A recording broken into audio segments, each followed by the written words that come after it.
So next is a question number 9. Describe the construction of kaleidoscope. आपको क्या करना है, कलाइडोस्कोप का कंस्ट्रक्शन आपको डिस्क्राइब करना है. A kaleidoscope is made up of three rectangular mirror strips joined together to form a prism.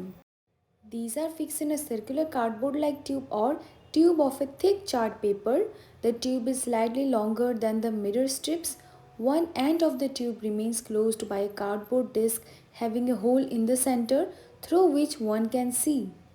To make the disc durable, a piece of transparent plastic sheet is pasted under the cardboard disc. At the other end, touching the mirrors, a circular plain glass plate is fixed. On this glass plate, several small pieces of colored glass is pasted to form multiple images. तो हमें construction of kaleidoscope के लिए क्या क्या चीज़ें चाहिए?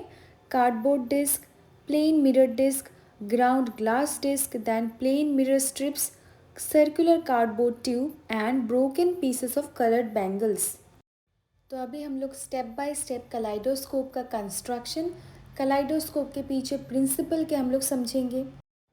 अभी हम लोग स्टेप बाय स्टेप समझेंगे कलाइडोस्कोप का कंस्ट्रक्शन एंड ऑल्सो इसके पीछे क्या प्रिंसिपल है. फर्स्ट देखो, आपको जो फर्स्ट इमेज दिख रहा होगा ऑन द लेफ्ट साइड, ये क्या है, आपको यहाँ पे लिया जाता है 3 मिरर स्ट्रिप्स जिनको इंक्लाइन किया जाता है at an angle of 60 degree ताकि प्रिज्म का फॉर्मेशन हो.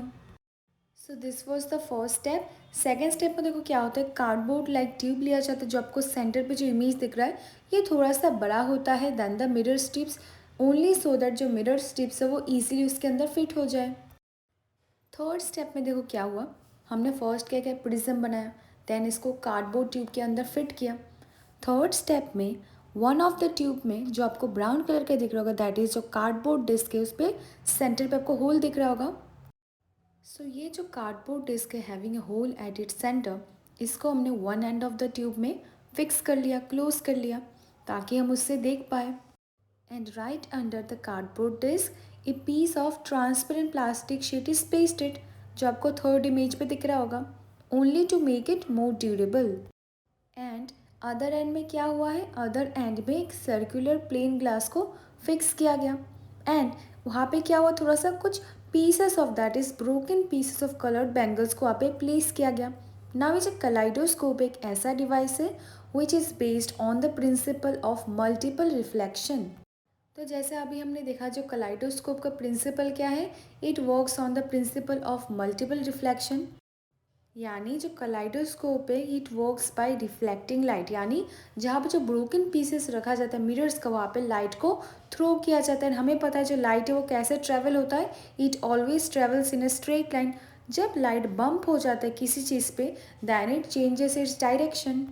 तो जो लाइट को थ्रो किया जाता है ब्रोकन पीसेस ऑफ मिरर से, तो लाइट क्या होता है, बम्प होता है एंड वो प्रिज्म के अंदर क्या होता है, मल्टीपल रिफ्लेक्शन का फॉर्मेशन हो जाता है, जैसे यहाँ पे आपको इमेज भी दिख रहा होगा. So next is a question number 10. Draw a level sketch of the human eye. Very very important from exam point of view also, आपको बहुत ही अच्छे से इसको याद करना है. Okay. So next is a question number 11. Gurmeet wanted to perform activity 16.8 using a laser torch. Her teacher advised her not to do so. Can you explain the basis of the teacher's advice? Gurmeet को क्या करना था, activity perform करना था using A laser torch, but उनके teacher ने उनको advice किया कि वो लेज़र टॉर्च का यूज़ ना करें. तो उसके पीछे क्या रीज़न हो सकता है, that you have to explain. So the answer to this question is intensity of laser beam is very high as it carries large amount of energy. It is harmful for eyes and can cause permanent damage. One should not look at laser beam directly or indirectly for a longer period. जो laser torch है वो हमारे eyes के लिए बहुत ही harmful होता है because इसका जो लेज़र बीम का जो इंटेंसिटी है वो काफ़ी ज़्यादा हाई होता है and it also carries large amount of energy.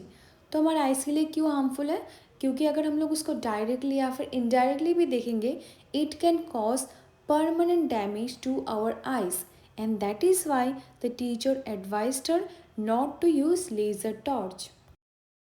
So next is a question number 12. Explain how you can take care of your eyes. So what you will write? It is necessary that we take proper care of our eyes. If there is any problem, we should go to an eye specialist, have a regular checkup. So why is it important to take care of your eyes? Eyes are one of the most important sense organs since they help us to see around. And eyes play a major role in every activity that we do, and that is why eyes must be taken care of. तो आप eyes का कैसे care कर सकते हो, आप point wise लिखोगे. First point, if advised, we should use suitable spectacles. Suppose you are having some discomfort in your eyes and your eye specialist recommended you a particular spectacle. तो आपको क्या करना चाहिए, उनके एडवाइस को फॉलो करना चाहिए. Second point, too little or too much light is bad for eyes. Insufficient light causes eye strain and headaches. Too much light, like that of the sun, a powerful lamp, or a laser torch, can injure the retina. हमारे eyes के लिए to little light या फिर too much light दोनों ही harmful है.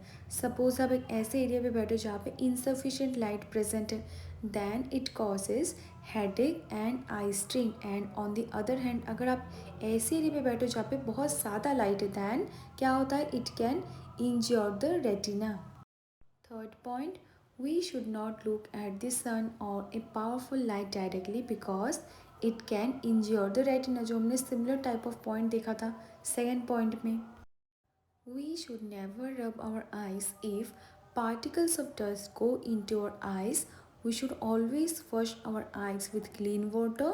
If there is no improvement, go to a doctor. That is, we should always wash our eyes with clean water frequently. And अगर उससे भी improvement नहीं हुआ, then we should definitely go and see a doctor. Wash our eyes frequently with clean water. Similar type of point. Last point देखो. Always read at the normal distance for vision. Do not read by bringing your book too close to our eyes or keeping it too far. ये concept भी similar type of concept है first concept की तरह. हमें हमेशा कैसे पढ़ना चाहिए, एक नॉर्मल डिस्टेंस पे पढ़ना चाहिए. अगर हमने हमारे बुक को ज़्यादा सामने ला लिया फिर ज़्यादा दूर ले लेते हैं, it is harmful. So next is a question number 13. What is the angle of incidence of a ray if the reflected ray is at an angle of 90 degree to the incident ray. यानी यहाँ पे क्या given है, देखो angle of incidence and angle of reflection दोनों मिला के ही 90 degree हुआ. तो आपको क्या बोलना है, एंगल ऑफ इंसिडेंस कितना होगा. So we know that angle of incident ray is always equal to angle of reflected ray. ये हमने लॉज में भी देखा था. That is angle I equals to angle r. So यहाँ पे देखो क्या गिवन है क्वेश्चन में, angle i plus angle r equals to 90 degree. दोनों मिला के आपको 90 डिग्री गिवन है. तो हम लोग क्या करेंगे, देखो सेकंड स्टेप में एंगल आर को एंगल आई ले लेंगे ताकि हम लोग ये जो इक्वेशन उसको सॉल्व कर पाए. Because we know that angle I equals to angle R. तो हम लोग अभी आंसर निकालेंगे. तो आई प्लस आई कितना हुआ, two angle I equals to 90 डिग्री. हम इसको डिवाइड करेंगे बाई टू. टू फोर सा 8, दैन यहाँ पे 10 बचा, 2 5 सा 10. तो एंगल आई कितना आया, 45 डिग्री. It's very simple. तो हमारा आंसर आ गया angle of incidence equals to 45 degree, क्योंकि हमें कॉन्सेप्ट पता है कि angle of incidence is always equal to angle of reflection. तो 90 का हाफ कितना हुआ, 45 degree. So next is a question number 14. How many images of a candle will be formed if it is placed between two parallel plane mirrors separated by 40 centimeter? So यहाँ पे देखो क्या लिया गया है, एक कैंडल लिया गया है and two parallel plane mirrors को फिक्स किया गया जिनके बीच में कितना डिस्टेंस है, 40 सेंटीमीटर का डिस्टेंस है. अभी आपको क्या फाइंड आउट करना है, कैंडल का कितना इमेजेस फॉर्म होगा वो आपको फाइंड आउट करना है. When an object is placed in between two parallel mirrors, then what happens? The number of image form is infinite, and this is because of multiple reflection taking place from the two mirrors when kept parallel to each other. So अब answer क्या लिखोगे आप लोग, infinite number of images.